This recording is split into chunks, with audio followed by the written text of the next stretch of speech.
بسم اللہ الرحمن الرحیم۔ السلام علیکم ورحمۃ اللہ وبرکاتہ۔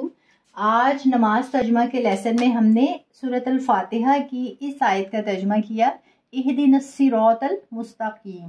اچھا، اب یہ جو ہے پہلے ہم اس کا لفظی ترجمہ کریں گے۔ اہدی دکھا، نا ضمیر ہے ہمیں، یہ جو نا ہے یہ جمع کی ضمیر ہے، ٹھیک ہے، جمع ضمیر ہے۔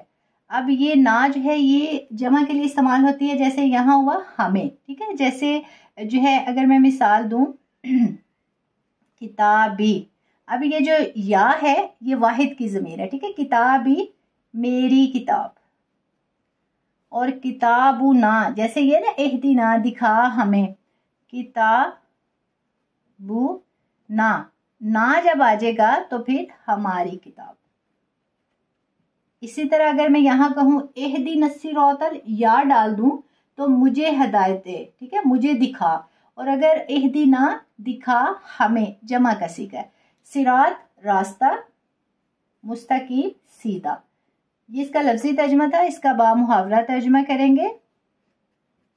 بامحاورہ ترجمہ، اہدنا الصراط المستقیم، ہمیں سیدھا راستہ دکھا، ہمیں سیدھا راستہ دکھا۔ یہ شارٹ لیسن ہے، نماز کے ہمارے شارٹ لیسن جو ہے یہ شروع کروانے کا مقصد صرف یہ ہے کہ آپ انہی شارٹ لیسن کو سننے کے ساتھ ہی آرام سے یاد کر لیں۔ تو کوشش کریں کہ آپ ہمارے شارٹ لیسن میں شامل ہوں تاکہ نماز کا مکمل ترجمہ لفظ بلفظ اور بامحاورہ ترجمہ آپ شارٹ لیسنز کی صورت میں آرام سے یاد کر لیں۔